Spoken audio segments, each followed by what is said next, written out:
Howdy, folks. It's Jay from Ancient Overland channel here. And I just want to thank everyone who's been watching the channel. It's been a wild ride, and I'm planning my next trip right now. So this is the epilogue, I guess you could say, the season finale. Well, the last episode was the season finale. This is the conclusion, or the epilogue, or whatever. So I figured I'd tell you what is possibly coming up in season 2 of Ancient Overland. Um, I've been I've been thinking I should just go ahead and save up enough money to do the Pan American Highway, and that's drive from Alaska all the way down to Argentina. So I've been thinking it over here. I've been making some notes, pros and cons or whatever, or why I should do this. And so the Pan Am, why should I do this? Well, uh, compared to going on a tour with like Brian Forrester or somebody, hiddenincatours.com, free advertising for them, because I'd love to go do one of their tours. They go to Mexico and they go to Peru and Bolivia, and it costs like, I don't know, $5,000 to do one of these things, give or take. I know the Egypt one is probably more than that too, and I want to do that as well. But if if I wanted to do Mexico and Peru, that'd be, probably $11,000, maybe 12, because I'm going to be wanting to do extra stuff, and I still need to plan and prepare and get passport and all that. I mean, I got to get the passport anyway, but $10,000 to go to two places for 2 weeks. Maybe it's 4 weeks. I think the tours are about 2 weeks each, but still, that's 4 weeks for $11,000. Or I could save up. I think I need about $30,000 to $35,000. Now I know that's a hell of a jump, but I'd be going on a trip for probably 2 years instead of 4 weeks, and I'm spending about 3 times as much. So the trade-off right there, and plus going to Mexico to see some of these pyramids, pretty epic. Going to Peru to see things like Machu Picchu, going to Bolivia, and just seeing all the ancient sites I've always dreamed about seeing.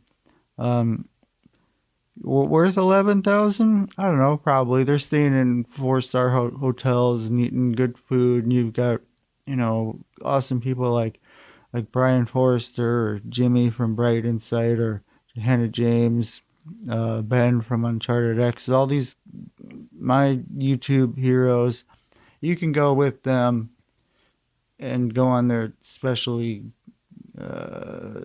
designed tours for like-minded people like us. And yeah, I probably will do one of those one day. But I've already got about $10,000 saved up. So I could do what I just mentioned. I could do both of those tours, but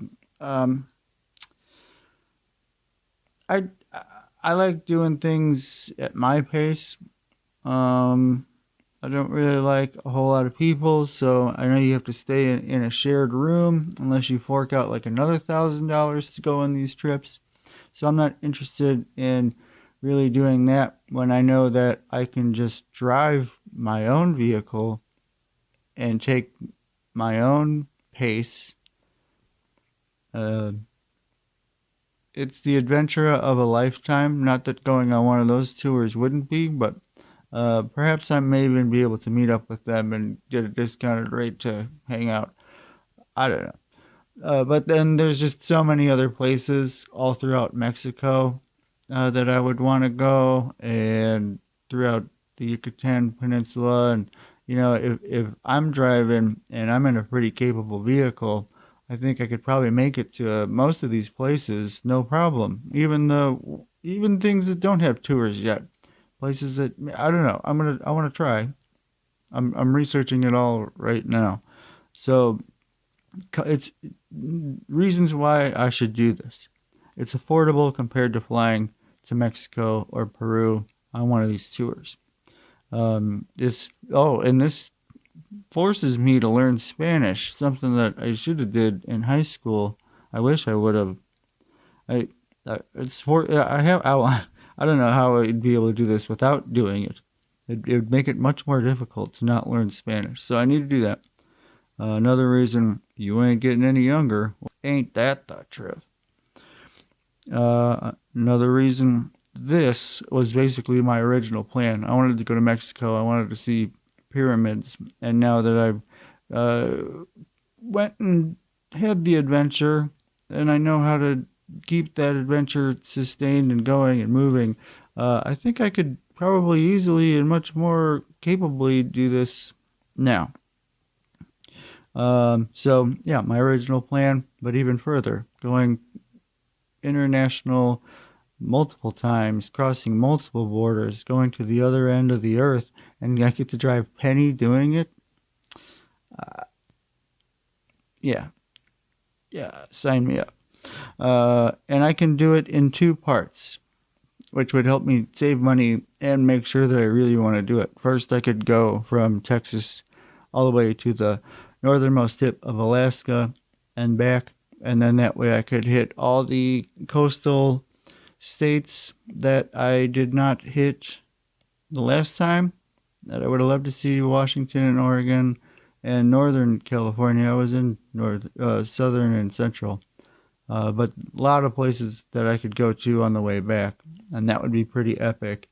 And I could just take a leave of absence from my job and then come right back, and then boom, I don't have to find another job. I already got the job. Like take 2 months. Maybe I want to take more than 2 months to go in and do the Dempster Highway, I believe it's called, when you go up through Alaska. I don't know. But yeah, I could do it in 2 parts. So I would do that and then come back, make sure Penny is still in fit shape to go another 30,000 miles or however many it is. Yeah. So basically, I started doing math because the road chose me, and I saw some other people on YouTube, but I forget their name. But I liked there was like do's and don'ts, or the biggest mess ups. There some couple that went interesting, lots of good info. So anyway, if I were to do just Alaska to Argentina, according to Dan Grack, it's 40,000 miles.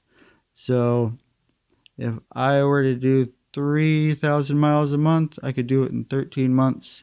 But really, I'd want to take 1.5 to 2 years to do that, because that's just one way. Another reason why I think of splitting it into 2 parts. So basically, 26 months at 1,500 miles a month is what I came up with, because I did on my last trip, the season 1 of Ancient Overland, that was 66 days, roughly a little over 2 months, with a silly budget, and I did just over 8,000 miles. So that means I drove 4,000 miles per month, and that is crazy. Was I rushed? I felt like I had to keep moving the whole time.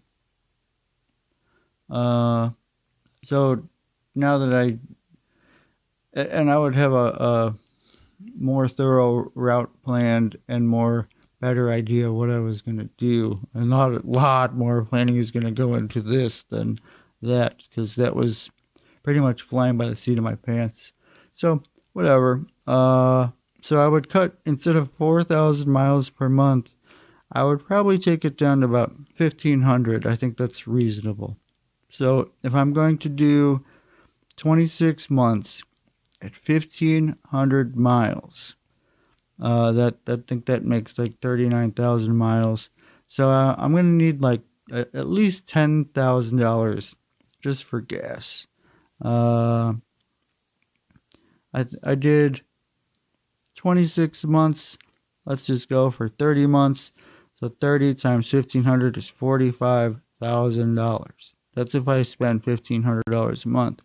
When I went on my trip, I was spending about $1,100 a month, and that was just me just whatever, anything goes. Not eating out though. Cooked all my own food. Kind of went nuts with the beer, and no, I didn't really. Whatever. I was living quite comfortably, and food should be much cheaper. Anyway, I'm thinking. Yeah. So anyway, gas. I've got a 17-gallon tank. I get about 22 miles per gallon average city highway. And so that gives me about 374 miles a tank, give or take. So I calculate everything using 350 miles per tank. So that should be about, if I'm going 40,000 miles, that's 114 gas stops. And I guess if I average the price that I'm paying to fill my tank at about $60 each, then that's just under $7,000. So to be safe, I said $10K for gas. But that's just if I was going one way from Alaska to Argentina. That's not including going from Texas all the way up to Alaska and then coming back. So I figure, at first I was thinking, you know what, 8K would probably do it. But if I'd have to come back too, I'm thinking I might as well just call it 16 grand on gas, just to be safe. Then food. I know it'll probably be cheap and delicious, but I still need to research this more. I think $400 a month is a little ridiculous. That's the figure. I'm going high. Hopefully I keep that number way further down. But $400 a month, call it 10 grand for food. So that's pretty much, it's 26,000 right there. So what about temporary import permits, insurance, other border crossing monies, things like that? I need to look up that number. I don't have it here. Then shipping penny from Panama to Colombia. That could be anywhere from $1,000 to $4,000. So you might as well just say that's $8,000 right there.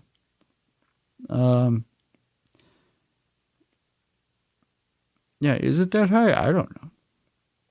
Anyway, and then other fun, national parks, guided tours or whatever, boats, renting a kayak or a bike, or I don't know. I figure out at least $5,000. So all the way up, I think I'm at 35K. I think 35K is probably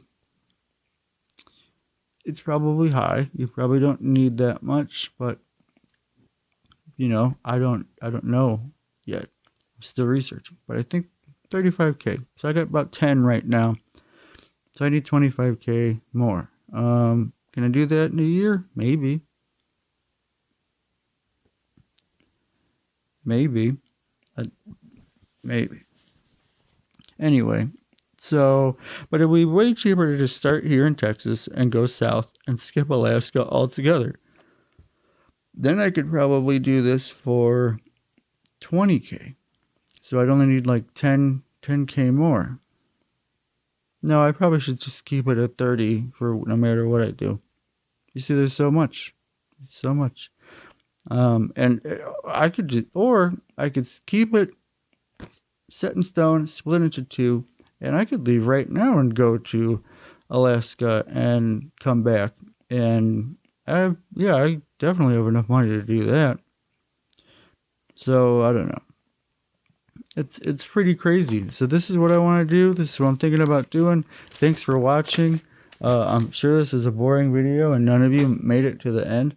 But yeah, I just had to get a new phone because 5G is killing 3G.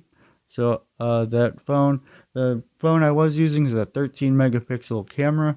The phone I'm getting has a 48 megapixel camera. So I can't wait to play with that. I'm probably going to buy a drone. Things new. I'm doing stuff to Penny. Small little upgrades. Maybe there's a lift. I don't know. Maybe I'll put a winch on it. I don't know. I think I need to do those. Maybe not the lift, but a winch would probably be pretty smart, or at least to come along. If I'm driving to the freaking jungle, I don't know. So stay tuned. Tons more stuff to come. This was just me getting warmed up. Like I said, my original trip was supposed to be going to Mexico. So we're going to go see actual pyramids this time. Like, it's going to be... Just wait. I might buy another camera too. If this phone camera doesn't work out. New power station, new solar panels. I'm going to keep the things that I have been using. I'm just going to have 2 of everything now in case one of them decides to eat it. And I could have one dedicated only for the fridge and use the other one for everything else. I don't know. We'll see. It's possible I could build my own power station. I don't know. All this and more are coming up. New storage. The bed will probably stay the same. I don't know. I could change everything. I was thinking about buying a Jeep.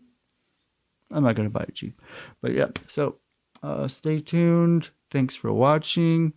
If you have any questions, if you have any suggestions on where I should go on my Pan American highway trip or just my Dempster highway trip, in between Texas and Alaska, or in between Texas and Argentina, or anywhere that you think I should go, let me know. I'm going to be doing all sorts of ancient history stuff. I thought about doing some ancient history news videos. Let me know if you think you'd want to know about that. Or maybe I'll just, say, I just found a bunch of sites I'd never heard of that I'd like to do videos on, just because nobody else seems to be doing the videos on these particular sites. So, again, thank you so much for watching. A lot coming up. Maybe some mini trips in between now and when I have enough money. I'm probably going to Colorado next month. My buddy's moving. I'm going to help him move, I think. I could use a little vacation. So that'll be great. So much coming. I don't want to spoil anything, but see you later.